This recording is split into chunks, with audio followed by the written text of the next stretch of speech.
Vamos directo al punto. Has sufrido, y ese sufrimiento te convirtió en alguien que los demás no entienden. No es que seas difícil, es que llevas cicatrices que nadie ve, y eso te hace diferente. Mientras otros viven en la superficie, tú conoces las profundidades.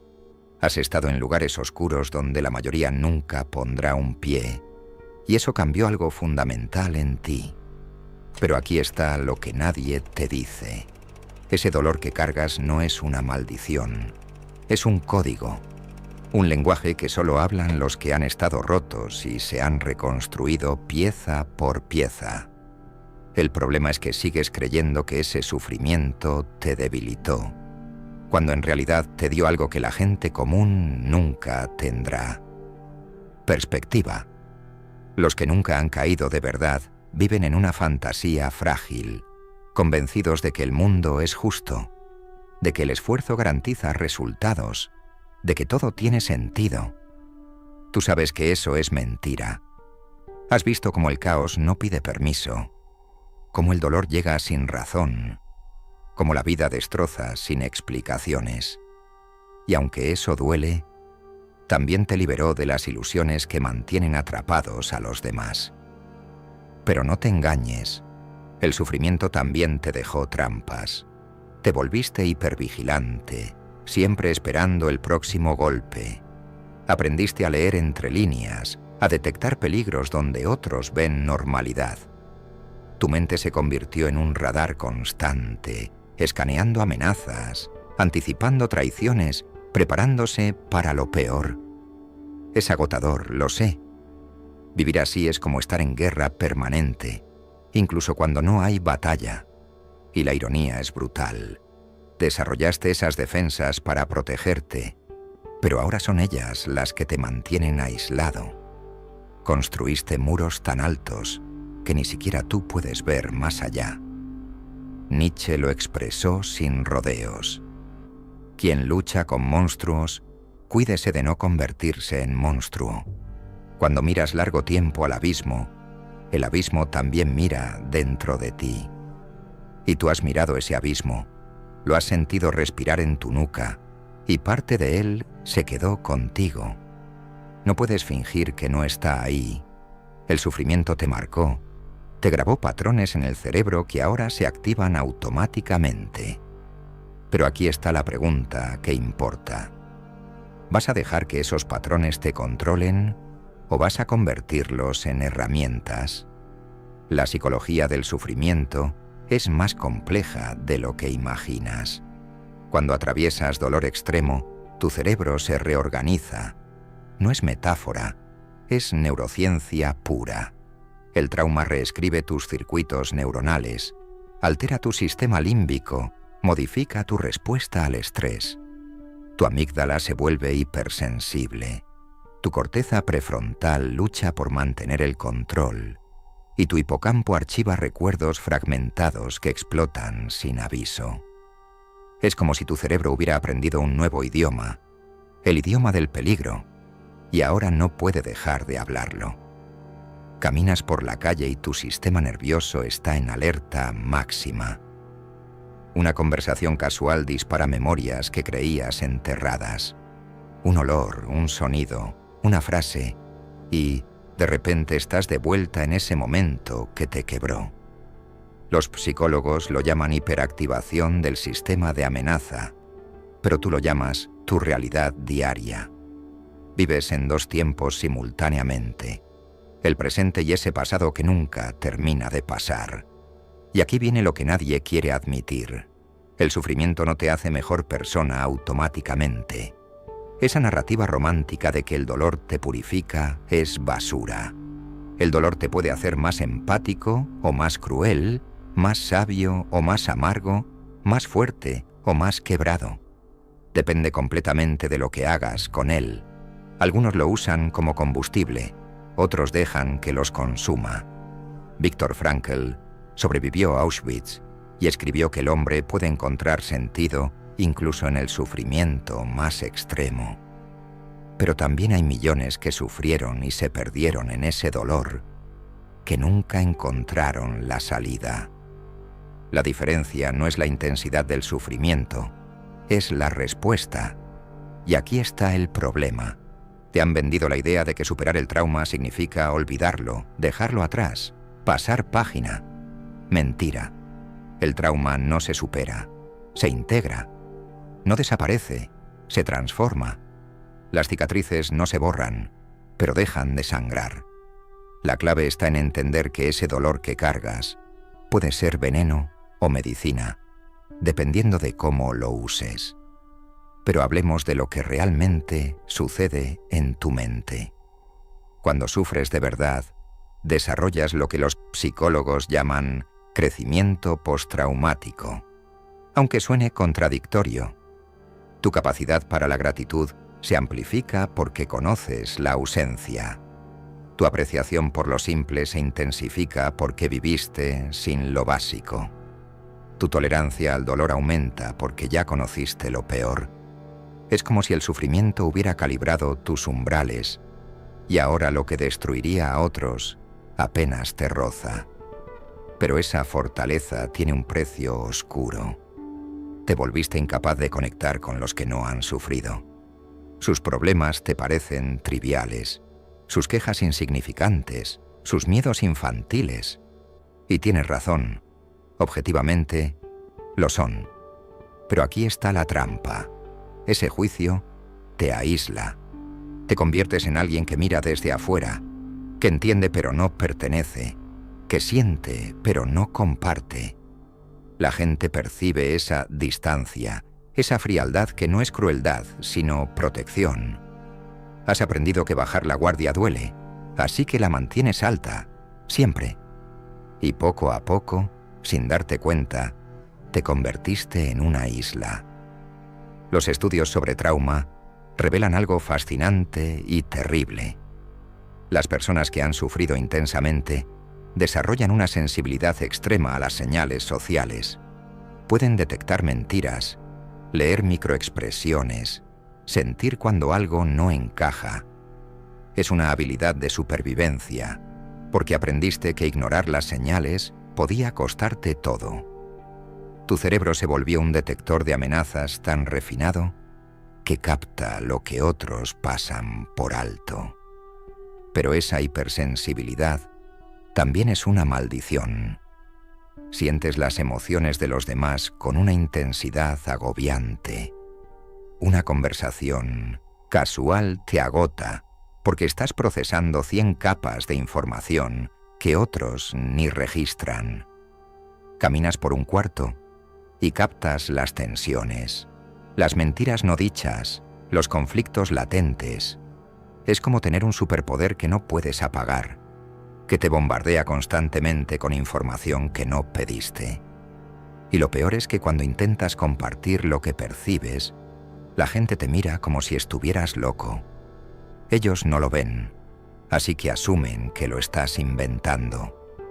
Pero tú sabes que está ahí, porque tu sistema nervioso fue entrenado en el fuego para detectarlo. Ahora viene la parte brutal. El sufrimiento también te enseñó a sobrevivir, pero no a vivir. Hay una diferencia inmensa entre ambos. Sobrevivir es reaccionar, estar en modo defensivo constante, priorizar la seguridad sobre todo. Vivir es elegir, arriesgar, abrirse a la posibilidad. Y tú te quedaste atrapado en modo supervivencia incluso cuando el peligro ya pasó. Tu cerebro no sabe que la guerra terminó. Sigue luchando batallas fantasma. Los masicólogos llaman a esto persistencia de la respuesta de estrés. Pero básicamente significa que tu cuerpo sigue bombeando cortisol como si estuvieras en peligro inminente, aunque estés sentado tranquilo en tu casa. Esa activación crónica te desgasta, te enferma, te envejece más rápido. El sufrimiento del pasado se convierte en el sufrimiento del presente, no porque el evento continúe, sino porque tu sistema nervioso no aprendió a desactivarse. Y aquí está lo que nadie te dice. Desactivar ese sistema no es debilidad. Es la batalla más difícil que enfrentarás, porque significa soltar el control, confiar, bajar las defensas que te mantuvieron vivo. Es aterrador, pero hay algo aún más profundo que el trauma cambia: tu relación con el tiempo. La gente que no ha sufrido vive en un presente extendido, planifica futuros, guarda recuerdos agradables. Tú vives fragmentado. El pasado invade tu presente sin permiso. El futuro se siente incierto y amenazante, y el ahora es un campo de batalla entre lo que fue y lo que temes que sea. Los estudios de neuroimagen muestran que en personas con trauma severo, la percepción temporal se distorsiona. El hipocampo, encargado de organizar memorias en secuencia, se daña. Las memorias traumáticas quedan sueltas, sin contexto temporal, y por eso se sienten tan vívidas, tan presentes. No es que no puedas superarlo, es que tu cerebro literalmente no sabe que ya pasó. Para tu sistema nervioso, ese evento sigue sucediendo. Cada vez que se activa el recuerdo, tu cuerpo reacciona como si estuviera ocurriendo ahora. El corazón se acelera, las manos sudan, la respiración se corta. No estás recordando, estás reviviendo, y la diferencia es abismal. Un recuerdo normal está archivado, etiquetado como pasado. Una memoria traumática está activa, ardiendo en tiempo presente. Y aquí viene algo que te va a resonar. El sufrimiento te dio acceso a verdades que otros nunca conocerán. Sabes que la seguridad es una ilusión, que el control es temporal, que todo puede derrumbarse en un instante. Esa sabiduría es dolorosa, pero invaluable. Mientras otros construyen castillos de naipes, creyendo que son fortalezas, tú sabes que todo es frágil. Eso te hace más realista, más preparado, más resiliente en cierto sentido. Pero también te hace más cínico. Es difícil creer en finales felices cuando has visto cómo todo se desmorona. Es difícil confiar cuando has sido traicionado. Es difícil amar cuando has perdido. Y ahí está la paradoja. El sufrimiento te hizo más capaz de apreciar lo bueno porque conoces lo malo, pero también más incapaz de disfrutarlo porque siempre estás esperando que se acabe. Vives en una tensión constante entre gratitud y miedo, entre apertura y defensa, entre querer conectar y necesitar protegerte. Schopenhauer entendió esto perfectamente. La vida oscila como un péndulo entre el dolor y el aburrimiento. Pero para los que han sufrido de verdad, no hay aburrimiento, solo diferentes intensidades de dolor o la ausencia temporal de él, que llaman paz. Déjame decirte algo que los psicólogos descubrieron y que cambia todo. El cerebro no distingue entre dolor físico y dolor emocional. Ambos activan las mismas regiones cerebrales. Cuando dices que algo te duele el alma, tu cerebro está literalmente procesando dolor real. No es dramatismo, es fisiología. El rechazo social, la traición, la pérdida, activan la corteza cingulada anterior y la ínsula, las mismas áreas que se encienden cuando te rompes un hueso. Por eso el dolor emocional no es menos real que el físico. Es exactamente igual de real para tu sistema nervioso. Y aquí está el problema. Con el dolor físico, la gente te cree, te ofrece ayuda, entiende tu sufrimiento. Con el dolor emocional, te dicen que lo superes, que seas fuerte, que no exageres. Pero tu cerebro está sangrando igual, solo que nadie ve la herida. Las personas que han sufrido mucho cargan heridas invisibles que duelen tanto como las visibles, pero sin el reconocimiento ni el apoyo. Y eso duplica el dolor.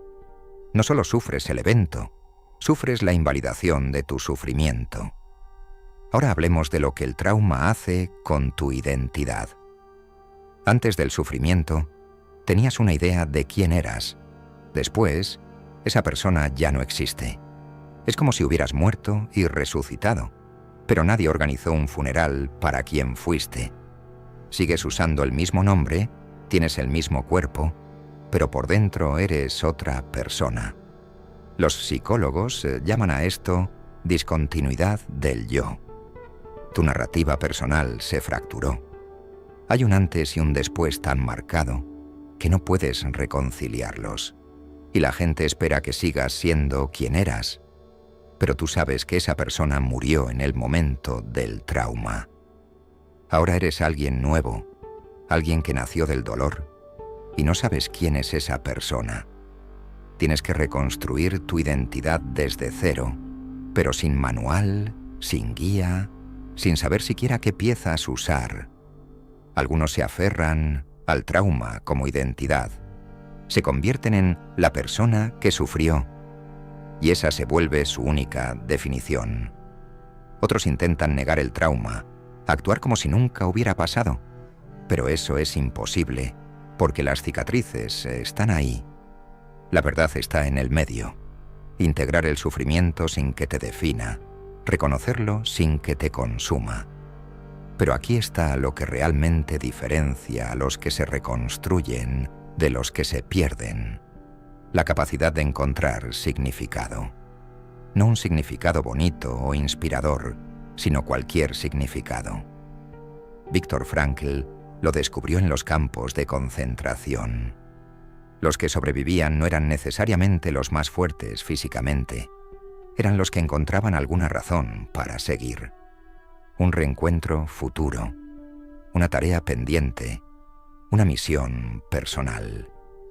El contenido del significado no importaba tanto como el hecho de tenerlo. Porque el cerebro humano puede soportar casi cualquier dolor si cree que tiene sentido, pero colapsa ante el sufrimiento sin propósito.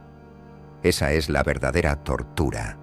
El dolor absurdo, el que no lleva a nada, el que parece aleatorio y cruel. Cuando sufres y no encuentras razón, tu mente empieza a desmoronarse. Por eso tantas personas después del trauma se obsesionan con el ¿por qué? Buscan explicaciones, razones, causas. No porque las explicaciones cambien lo que pasó, sino porque el cerebro necesita desesperadamente que tenga sentido. Y cuando no lo encuentran, algunos lo inventan. Crean narrativas, aunque sean falsas, porque la falsedad con sentido es más soportable que la verdad sin él. Ahora la parte que duele. El sufrimiento te enseñó que las personas son frágiles, poco confiables, capaces de traicionar. Y tienes razón. Pero aquí está el matiz que te estás perdiendo. Todos somos así, incluyéndote. No existen personas perfectamente confiables. Existen personas imperfectas que eligen quedarse. Y tú, desde tu dolor, has puesto estándares imposibles. Esperas que la gente te entienda sin explicaciones, que adivine tus necesidades, que nunca te falle. Pero eso es utópico. Los humanos fallan, decepcionan, se equivocan. La diferencia está en los que regresan después del error y los que no. Tu trauma te enseñó a cortar vínculos al primer indicio de peligro, a alejarte antes de que te abandonen. Es una estrategia de supervivencia efectiva a corto plazo, pero devastadora a largo plazo, porque terminas solo, rodeado de muros que tú mismo construiste. Y lo peor es que culpas a los demás por no escalarlos, cuando en realidad son inescalables. Aquí está la verdad incómoda.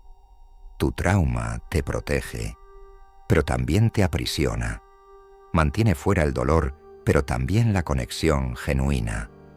Los estudios sobre apego en sobrevivientes de trauma muestran algo fascinante. Desarrollan lo que se llama apego desorganizado. Quieren cercanía, pero la temen. Buscan conexión, pero sabotean las relaciones. Anhelan ser vistos, pero se esconden. Es un baile contradictorio y agotador, tanto para ellos como para quien intenta acercarse. Y no es manipulación, es confusión neurobiológica. Tu sistema de apego fue dañado en el momento del trauma, especialmente si fue temprano en la vida. Ahora no sabes cómo relacionarte de forma segura. Oscilan entre el apego ansioso y el evitativo. entre aferrarse desesperadamente y huir en pánico, y la gente a tu alrededor no entiende qué está pasando, solo siente el caos emocional. Pero aquí está lo brutal. Ese patrón se puede reprogramar. No es fácil, no es rápido, pero es posible. Requiere exponerte gradualmente a la conexión, aprender que no toda cercanía termina en traición, que no todo amor acaba en pérdida. Suena simple, pero cuando tu sistema nervioso grita peligro cada vez que alguien se acerca, es una batalla monumental. Y hablemos de algo que nadie menciona: la culpa del sobreviviente. Si sufriste y saliste, hay una parte de ti que se pregunta por qué tú sí y otros no. Si perdiste a alguien, te preguntas por qué sigues aquí. Esa culpa irracional pero aplastante te carcome. Sientes que no mereces ese estar bien, que ser feliz es traicionar a los que ya no están, o a quien eras antes del trauma. Los psicólogos ven esto constantemente en sobrevivientes. Se sabotean justo cuando empiezan a mejorar, porque mejorar se siente como olvidar, como minimizar lo que pasó, como decir que no fue tan grave, y eso es insoportable. Entonces se mantienen en el dolor como una forma de honrar el sufrimiento, como si quedarse roto fuera una obligación moral. Pero aquí está lo que necesitas escuchar. Mejorar no es olvidar, sanar no es traicionar, ser feliz no minimiza lo que viviste. Puedes cargar las cicatrices y aún así construir algo nuevo. De hecho, es lo único que puedes hacer. La alternativa es quedarte congelado en ese momento para siempre. Y eso no honra nada ni a nadie. Solo desperdicia la vida que todavía tienes. Ahora viene algo controversial. No todo el mundo merece escuchar tu historia. El trauma es tuyo. Es sagrado en su oscuridad. Y no tienes que explicarlo para validar tu dolor. La gente que no ha sufrido realmente no puede entender, por más que quieran. Puedes describirles el dolor, pero nunca lo sentirán. Es como explicar un color a un ciego. Puedes usar metáforas perfectas y aún así no transmite la experiencia. Y está bien. No necesitas que te entiendan para que tu dolor sea real. El problema es que muchos sobrevivientes de trauma sienten la necesidad compulsiva de explicarse, de hacer que otros vean lo que vivieron, de buscar validación externa. Pero esa validación nunca llega completa, porque es imposible. Y cada vez que compartes tu historia con alguien incapaz de sostenerla, te retraumatizas. Ellos dicen cosas bien intencionadas pero hirientes, minimizan sin querer. Comparan tu dolor con el suyo que no es comparable. Y tú sales de esa interacción sintiéndote más solo que antes. Por eso, elige con quién compartes. No todos merecen acceso a tus heridas más profundas. Pero aquí está la paradoja. Aunque no necesitas que te entiendan, sí necesitas ser escuchado. Hay una diferencia abismal. Ser entendido implica que el otro ha vivido algo similar. Ser escuchado solo requiere que te den espacio sin juzgar. Y eso es más raro de lo que parece. La mayoría de la gente escucha para responder, no para entender. Están esperando su turno para hablar, para ofrecer soluciones, para compartir su propia historia. Pero lo que un sobreviviente de trauma necesita es silencio activo, presencia sin agenda, testigo sin juicio. Alguien que pueda sentarse contigo en el dolor sin intentar arreglarlo. Porque el trauma no se arregla con consejos, se procesa con presencia. Los terapeutas especializados en trauma lo saben.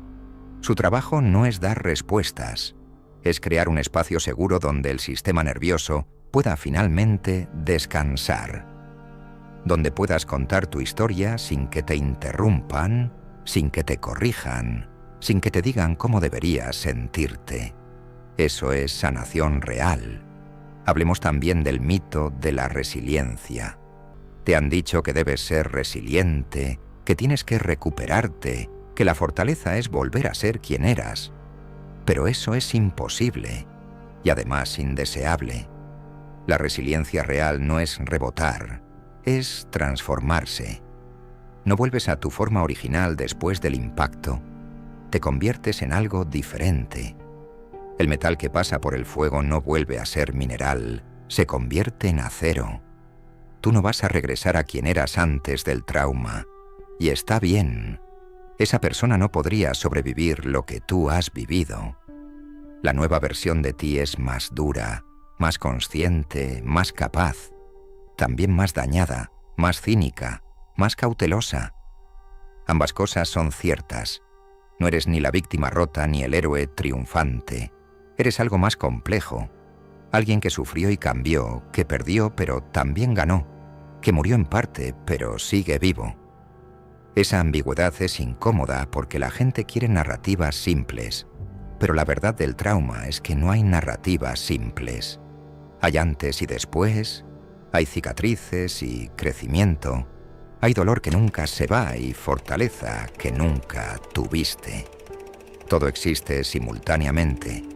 Y ahora la pregunta que realmente importa: ¿qué haces con todo esto? Porque puedes leer sobre trauma, entender la psicología, conocer la neurociencia y aún así quedarte atrapado. El conocimiento no es suficiente. Lo que separa a los que se reconstruyen de los que se quedan rotos es acción. Pequeña, constante, aterradora acción. Significa exponerte gradualmente a lo que temes. Si el trauma te enseñó que las personas lastiman, tienes que arriesgarte a conectar de nuevo. Si te enseñó que el mundo es peligroso, tienes que salir y enfrentarlo. No de golpe, no de forma imprudente, pero sí de forma consistente. Los neurocientíficos llaman a esto extinción del miedo.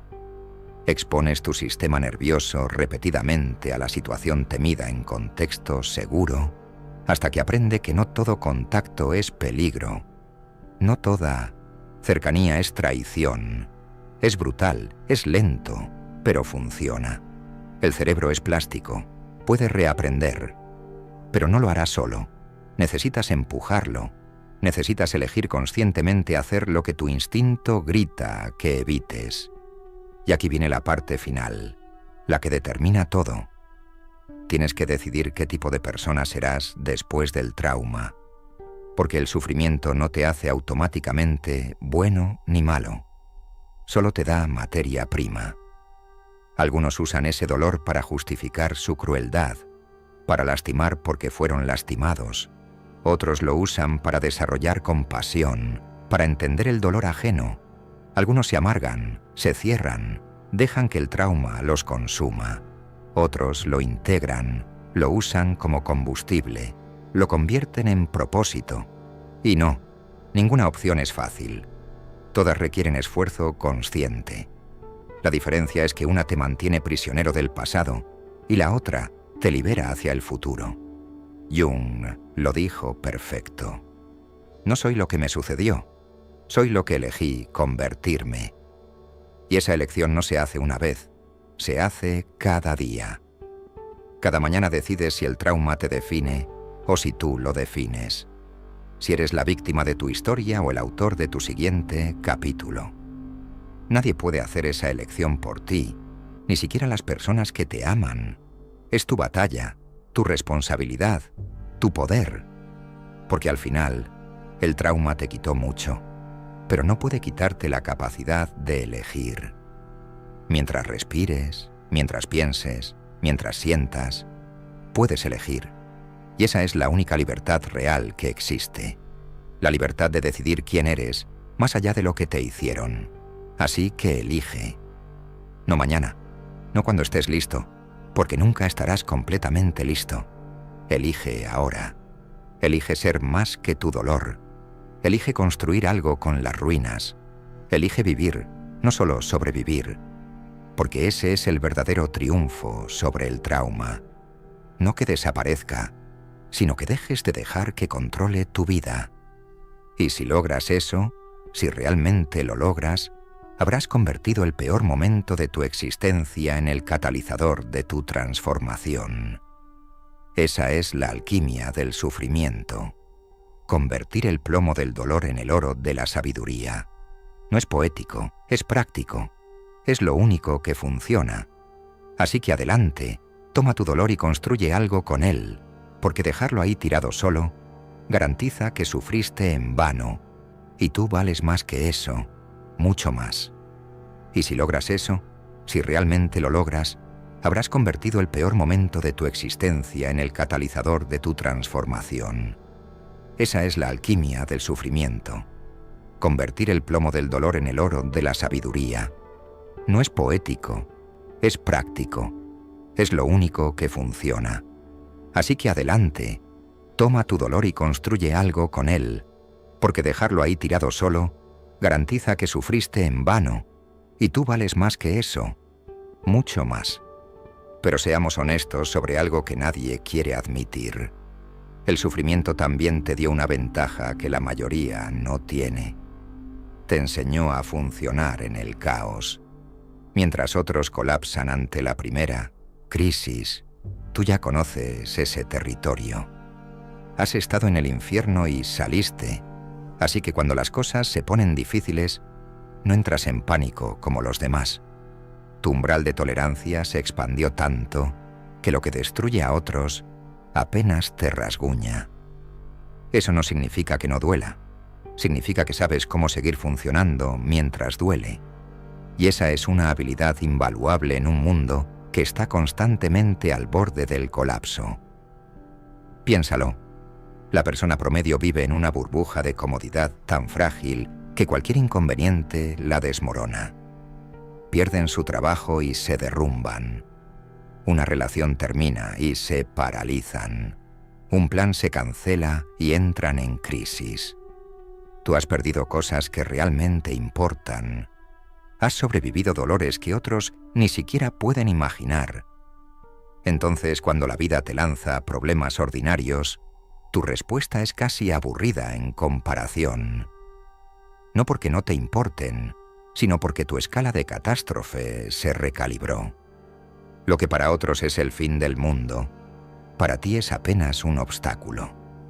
Pero cuidado, porque esa fortaleza también puede convertirse en tu mayor debilidad.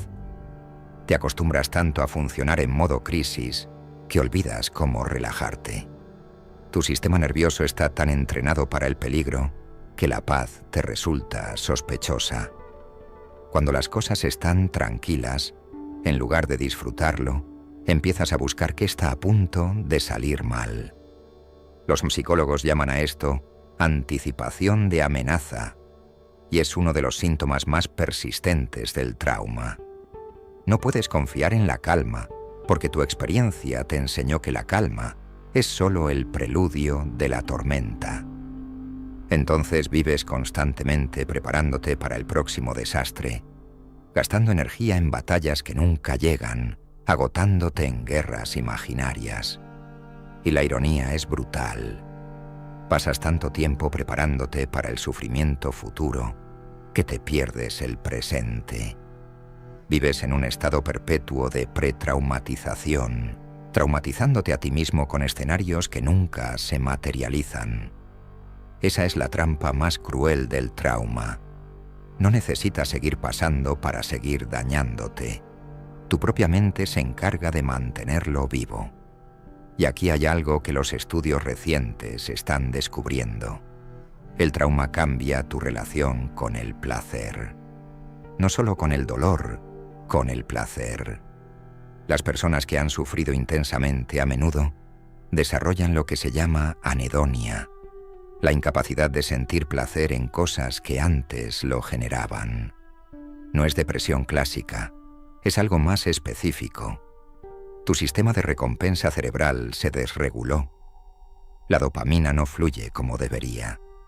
Las cosas que deberían hacerte feliz te dejan vacío. Y no es que no quieras sentir alegría, es que tu cerebro literalmente no puede procesarla correctamente. Comes tu comida favorita y sabe a cartón. Ves una película que amas y no sientes nada. Estás con personas que aprecias y te sientes distante. No es falta de interés, es daño neurobiológico. El trauma secuestró tu capacidad de experimentar emociones positivas. Y lo peor es que la gente no lo entiende. Te ven apático, desinteresado, frío. Te dicen que te esfuerces más, que busques cosas que te hagan feliz. Pero no entienden que no es cuestión de esfuerzo. Tu hardware está dañado. Necesitas reprogramación profunda, no motivación superficial. Pero aquí viene algo que cambia todo. Ese daño no es permanente. La neuroplasticidad, esa capacidad del cerebro de reorganizarse, sigue activa. Puedes recablear tus circuitos de placer, pero requiere exposición repetida y consciente a experiencias positivas, incluso cuando no las sientas. Es como hacer terapia física después de una lesión. Al principio, no sientes mejoría, solo dolor y frustración. Pero si persistes, los caminos neuronales empiezan a reconstruirse. Tienes que engañar a tu cerebro, forzarlo a procesar placer aunque no lo sienta naturalmente. Suena contradictorio, pero funciona. Los estudios con sobrevivientes de trauma severo muestran que la exposición gradual a experiencias placenteras, combinada con atención plena, puede restaurar parcialmente la función del sistema de recompensa. No será como antes del trauma, pero puede mejorar significativamente. El problema es que la mayoría abandona antes de ver resultados porque el proceso es contraintuitivo. Te sientes estúpido forzando sonrisas que no sientes, participando en actividades que te dejan vacío. Pero esa es precisamente la medicina que necesitas. Ahora hablemos de algo más oscuro: la adicción como escape del trauma. Las estadísticas son brutales. Entre el 70 y el 90% de las personas con adicciones severas tienen historial de trauma significativo. Y no es coincidencia. El trauma crea un vacío tan profundo, un dolor tan constante, que el cerebro busca desesperadamente cualquier cosa que lo adormezca. Drogas, alcohol, sexo, trabajo, relaciones tóxicas, cualquier cosa que ofrezca alivio temporal. Porque cuando vives con dolor crónico emocional, incluso el escape más destructivo parece preferible a seguir sintiendo. Y aquí está lo que la sociedad no entiende. La adicción no es falta de voluntad, es automedicación. Es el intento desesperado del cerebro de regular un sistema nervioso desregulado. Los opioides externos calman temporalmente el dolor que los opioides internos ya no pueden manejar. El alcohol suprime la hiperactivación que el trauma dejó encendida. Las drogas estimulantes compensan la anedonia. No justifica la adicción, pero la explica. Y juzgar a un adicto sin entender su trauma es como juzgar a alguien por gritar cuando le están clavando un cuchillo. La respuesta tiene sentido dado el contexto, pero la adicción es una trampa mortal porque ofrece alivio sin sanación. Cada vez que usas la sustancia o comportamiento para escapar, refuerzas el patrón. Tu cerebro aprende que ante el dolor, la solución es el escape, no el procesamiento. Y poco a poco, pierdes la capacidad de enfrentar cualquier incomodidad sin tu muleta, hasta que la muleta se convierte en otra fuente de trauma. Ahora no solo cargas el trauma original, también cargas la vergüenza, el daño físico, las consecuencias sociales de tu adicción. El trauma se multiplica, y salir de ese ciclo es infinitamente más difícil que nunca haber entrado. Por eso es tan crucial interceptar el trauma temprano, antes de que se convierta en adicción, antes de que el intento de sobrevivir se convierta en otra forma de morir lentamente. Si estás en ese punto, si has usado adicciones para manejar tu dolor, necesitas saber esto.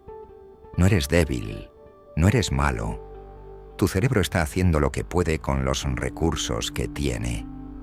Pero también necesitas saber que hay mejores recursos, que la salida existe, aunque sea el camino más difícil que caminarás. Y hablemos de las relaciones, porque el trauma las destruye de formas que pocos anticipan. Cuando has sido profundamente herido, especialmente si fue por alguien en quien confiabas, tu capacidad de confiar se quiebra, y las relaciones requieren confianza como los pulmones requieren aire. Puedes intentar una relación sin confianza, pero será superficial, tóxica, condenada al fracaso. El problema es que reconstruir confianza después del trauma no es como reconstruir una pared, es como reconstruir un ecosistema completo. Cada elemento está conectado, interdependiente. No puedes solo decidir confiar. Necesitas experiencias repetidas de seguridad que contradigan las lecciones que el trauma te enseñó. Y esas experiencias son aterradoras porque requieren vulnerabilidad, que es exactamente lo que tu trauma te entrenó para evitar. Entonces quedas atrapado. Necesitas relaciones para sanar. Pero el trauma te hace incapaz de sostener relaciones. Es un círculo vicioso que solo se rompe con riesgo calculado y mucha paciencia.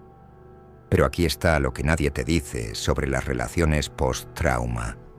La persona que te ame tendrá que amar tus cicatrices también.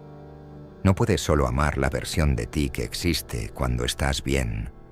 Tiene que poder sostener la versión que colapsa sin aviso, que se dispara por detalles insignificantes, que se cierra cuando más necesita abrirse. Eso requiere una fortaleza especial, una paciencia infinita, una madurez que pocas personas tienen. Y aquí está la parte brutal. Tienes que ser honesto sobre esto desde el principio. No puedes esconder tu trauma y esperar que la relación sobreviva cuando inevitablemente explote. Tienes que advertirles: estoy roto de formas que aún no entiendo completamente. Voy a reaccionar de maneras que no tienen sentido. Voy a necesitar cosas que no puedo articular. Y la mayoría huirá, porque eso asusta. Pero los que se queden, los que elijan caminar contigo a través de tu infierno personal, esos son los que valen la pena. Esos son los que entienden que el amor real no es solo para los días buenos, es especialmente para los días imposibles. Y necesitas entender algo crucial. Tu trauma no es responsabilidad de tu pareja, pero tu sanación tampoco puede depender de ella. No puedes pedirle a alguien que te cure. Esa es tu tarea. Lo que sí puedes pedirle es que te acompañe mientras te curas, que sea paciente mientras aprendes, que no te abandone cuando falles. Pero la tentación después del trauma es transferir toda tu necesidad de seguridad a una persona, convertirla en tu ancla, tu salvavidas, tu razón de existir. Y eso es injusto e insostenible. Nadie puede cargar con la responsabilidad de mantenerte a flote emocionalmente de forma permanente. Se agotarán, se resentirán, se romperán bajo ese peso. Entonces el equilibrio es delicado. Necesitas apoyo, pero también necesitas desarrollar tu propia capacidad de regularte. Necesitas compañía, pero también necesitas aprender a estar solo sin colapsar. Necesitas amor, pero también necesitas amor propio.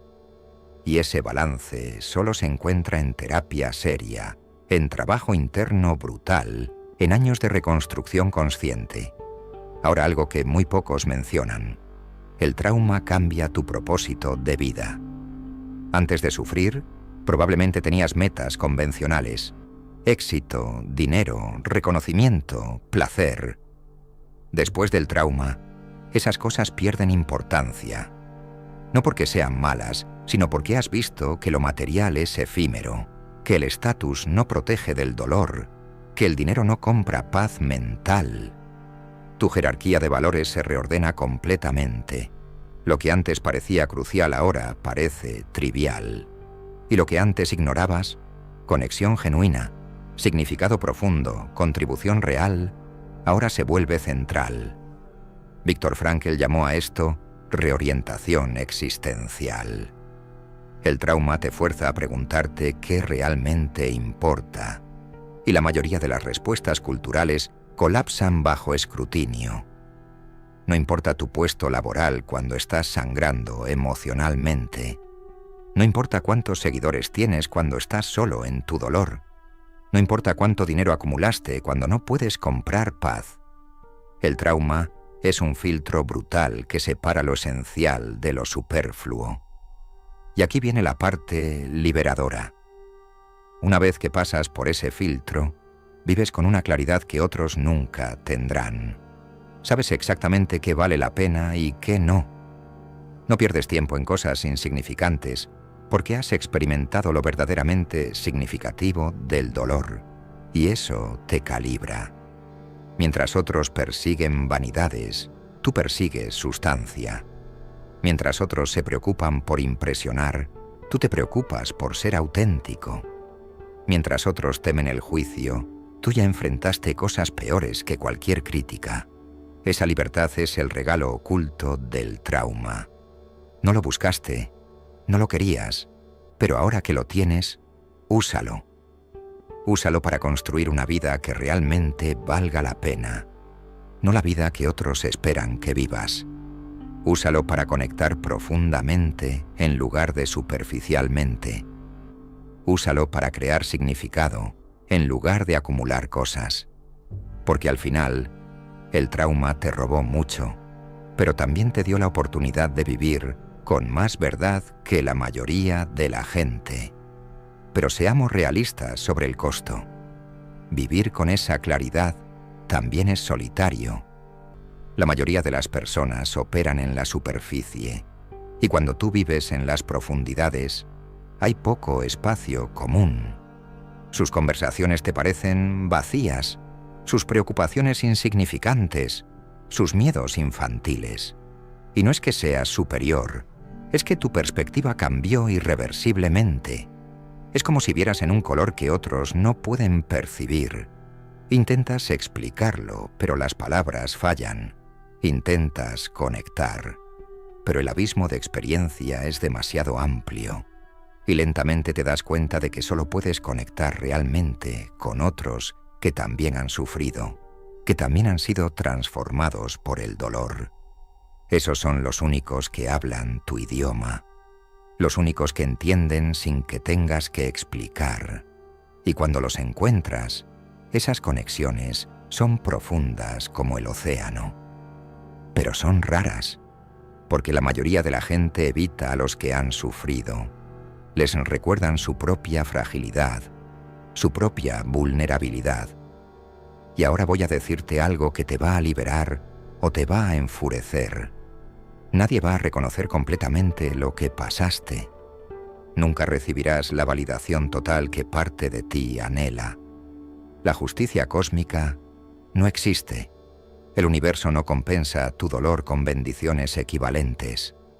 La gente que te lastimó probablemente sigue con su vida sin consecuencias, y tú cargas con las cicatrices mientras ellos caminan libres.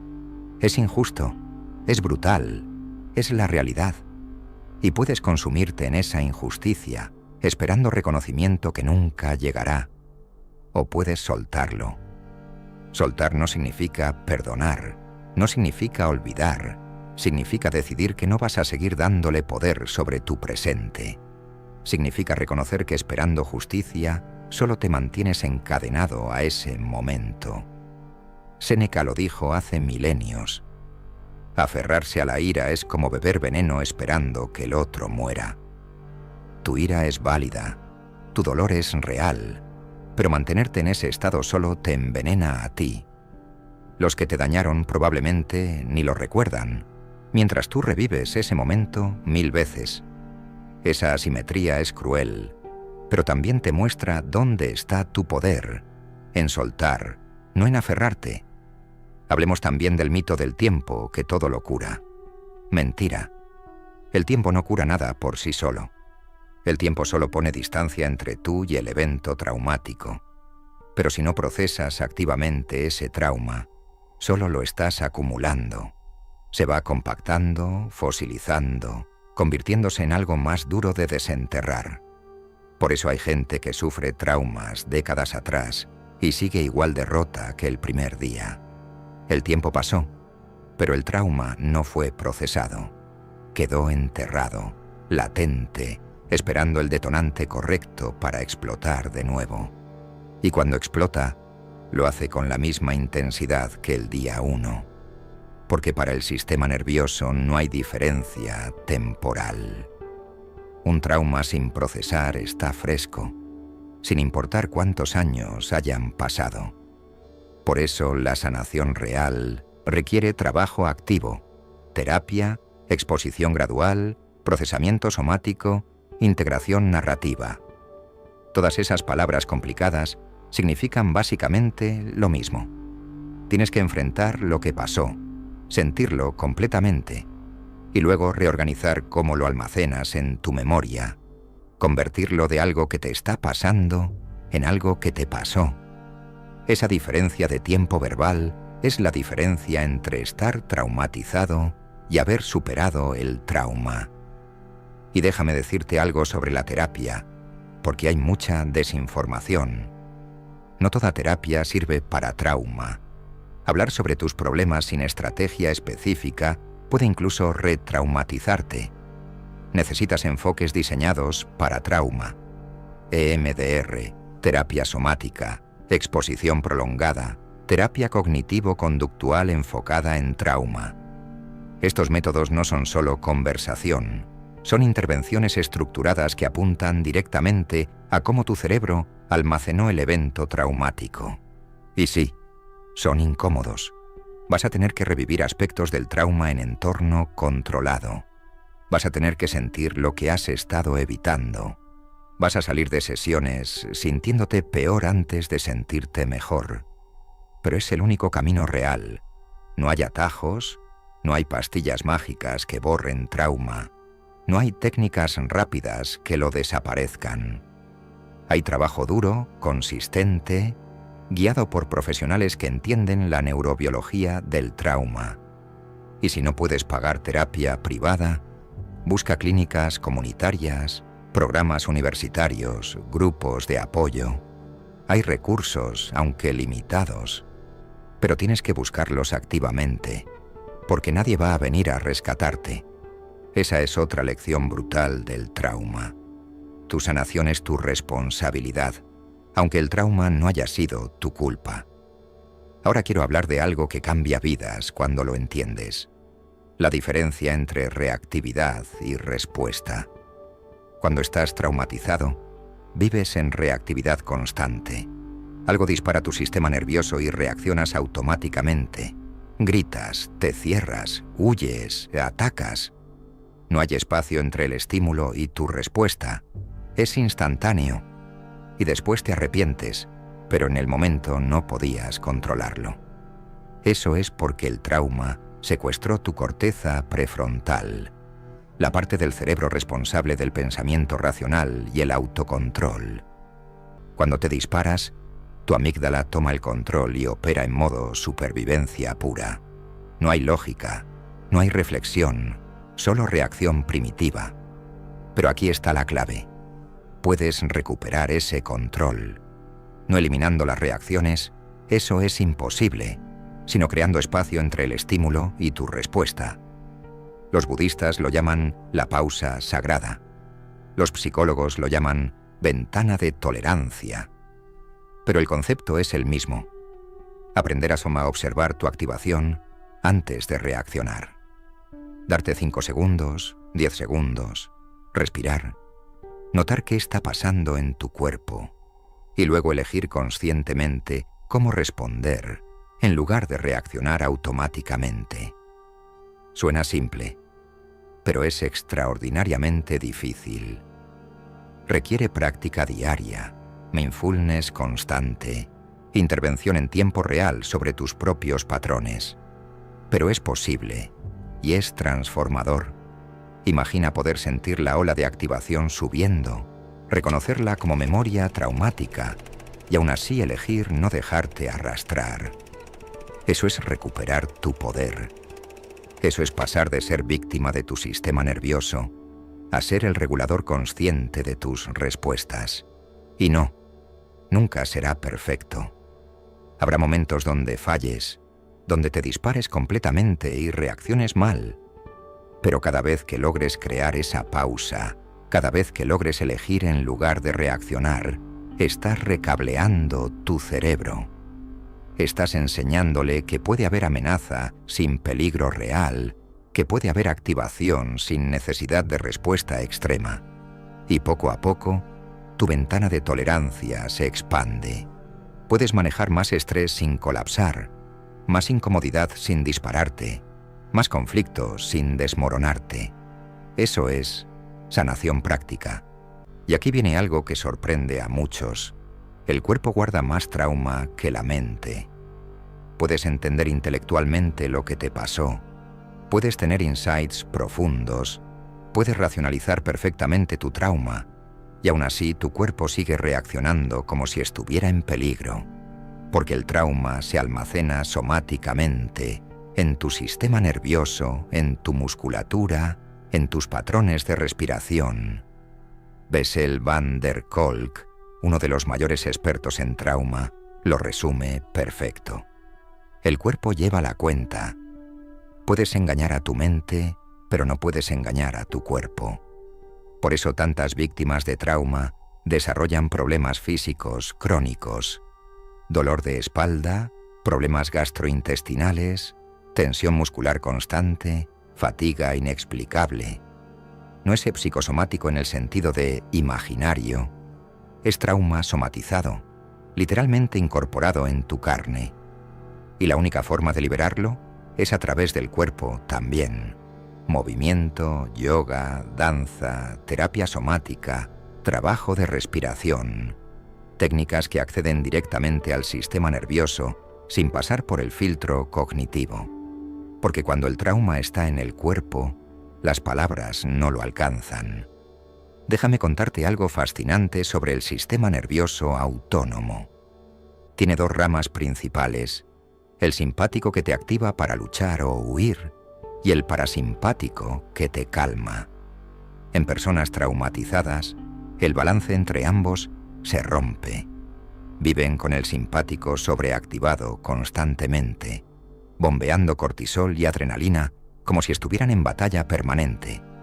Eso agota tu cuerpo, debilita tu sistema inmune, acelera el envejecimiento. Pero aquí está lo interesante. Puedes intervenir directamente en tu sistema nervioso autónomo sin medicación. La respiración es la llave. Respiraciones profundas, especialmente exhalaciones prolongadas, activan tu nervio vago, que es el componente principal del parasimpático. Literalmente puedes forzar a tu cuerpo a calmarse respirando conscientemente. Suena demasiado simple para ser cierto, pero los estudios lo confirman. Práctica regular de respiración controlada reduce síntomas de trauma significativamente. No lo cura, pero te da una herramienta para regular tu estado interno cuando sientes que pierdes control. Y hablemos de algo que nadie quiere admitir. A veces el trauma crea identidades tan fuertes que da miedo soltarlas. Te conviertes en la persona que sobrevivió. Y aunque esa identidad nació del dolor, también te da estructura, te define, te explica. Y cuando empiezas a sanar, cuando el trauma empieza a ocupar menos espacio en tu vida, puedes sentir pánico. Porque si ya no eres la persona traumatizada, ¿quién eres? Tu identidad se construyó alrededor de ese evento, y quitarlo se siente como perder tu núcleo. Los terapeutas llaman a esto resistencia a la sanación, y es más común de lo que piensas. La gente inconscientemente sabotea su progreso porque mejorar amenaza su sentido de self. Y aquí está lo que necesitas entender. Puedes honrar lo que pasaste sin que te defina. Puedes reconocer cómo el trauma te cambió sin que sea tu única característica. Puedes ser alguien que sufrió y alguien que ama, que crea, que disfruta. El trauma es parte de tu historia, no toda tu historia. Pero hacer esa transición requiere valentía, porque significa soltar una identidad conocida por otra incierta. Ahora quiero hablarte sobre el concepto de crecimiento post-traumático, pero sin romantizarlo. Sí, es posible crecer a través del trauma, desarrollar fortalezas que no tendrías de otra forma, encontrar significado en el sufrimiento. Pero eso no significa que el trauma valió la pena. No necesitabas sufrir para crecer. Esa es una narrativa peligrosa. El crecimiento post-traumático no justifica el trauma. Es simplemente lo que algunas personas logran hacer con lo que les fue impuesto. Es convertir limones en limonada, no porque sea justo, sino porque es la única opción cuando te dan limones. Entonces, sí, puedes salir del trauma más fuerte, más sabio, más compasivo. Pero también podrías haber sido esas cosas sin sufrir. El trauma no es un requisito para la profundidad, es simplemente un camino brutalmente doloroso hacia ella. Y cualquiera que te diga que el trauma fue una bendición disfrazada o lo mejor que te pudo pasar, no entiende nada. El trauma es trauma. Punto. Lo que hagas después es tu elección, pero el evento en sí no tiene que ser remarcado como positivo para que puedas sanar. Y déjame ser brutalmente honesto sobre algo más. Nunca serás completamente normal después de trauma severo. No vas a regresar al punto de partida. No vas a olvidar, no vas a ser quien eras antes. Y eso está bien. Normal es sobrevalorado de todos modos. Lo que puedes llegar a ser es funcional, integrado, en paz con tu historia. Puedes llegar a un punto donde el trauma sea parte de ti, pero no te controle. Donde las cicatrices sean visibles, pero ya no sangren. Donde el pasado informe tu presente sin dictarlo. Eso no es curación completa en el sentido de restauración total. Es curación en el sentido de integración exitosa. Y para muchos sobrevivientes de trauma, ese es el objetivo real. No borrar lo que pasó, sino aprender a vivir plenamente a pesar de ello. Reducir el trauma de protagonista de tu vida a personaje secundario. Seguirá ahí, aparecerá ocasionalmente, tendrá su voz, pero ya no escribe el guión. Finalmente, quiero dejarte con esto. El trauma te puso en una encrucijada. Un camino es dejar que te defina, que te consuma, que dicte cada decisión futura. Ese camino es más fácil en cierto sentido, porque no requiere cambio, solo permite que el momentum del dolor te lleve. El otro camino es más difícil, requiere que enfrentes activamente tu dolor, que hagas el trabajo brutal de procesar y soltar, que reconstruyas tu identidad desde cero, que aprendas a vivir de nuevo. Nadie puede elegir por ti, y nadie puede culparte por el camino que escojas. Pero si estás aquí, escuchando esto, buscando entender tu propio dolor, algo en ti ya eligió el segundo camino. Tal vez no completamente, tal vez con dudas, pero algo en ti rechaza quedarse atrapado. Y eso, ese rechazo a la prisión del trauma, es el primer paso real hacia la libertad. No será lineal, no será rápido, no será fácil, pero cada paso que tomes alejándote del trauma como identidad y hacia ti como persona completa, vale cada gramo de esfuerzo. Porque al final, el objetivo no es olvidar que sufriste, es recordar que también eres capaz de más que solo sufrir. Y cuando finalmente llegues ahí, cuando mires atrás y veas la distancia recorrida, entenderás que el trauma te quebró, sí, pero tú decidiste qué construir con los pedazos, y esa elección, esa decisión de construir, en lugar de quedarte en las ruinas, es tu verdadero triunfo. No sobre el trauma, sino más allá de él. Así que si estás listo, Empieza hoy. Empieza ahora. Porque cada segundo que esperas es un segundo más en la prisión que tú mismo puedes abrir. La llave siempre estuvo en tu mano. Solo necesitabas ver que estaba ahí. Y ahora que lo sabes, que lo ves, úsala. Abre esa puerta y camina hacia afuera, hacia la luz, hacia la vida que mereces, más allá del dolor. Porque eso es lo que realmente significa sobrevivir. No solo seguir respirando, sino elegir vivir plenamente a pesar de todo lo que intentó matarte. Y si logras eso, si realmente lo logras, habrás ganado la batalla más importante que existe. La batalla por tu propia alma. Eso es todo. Ahora es tu turno. Elige sabiamente, porque esta es tu única vida y ya perdiste demasiado tiempo en la oscuridad. Es hora de reclamar tu luz. Y si después de todo esto te preguntas si vale la pena el esfuerzo, déjame ser claro. Absolutamente sí. Porque la alternativa es quedarte donde estás. Y ya sabes cómo se siente eso. Ya conoces el peso de cargar trauma sin procesar, la soledad de vivir desconectado, el agotamiento de estar siempre en guardia.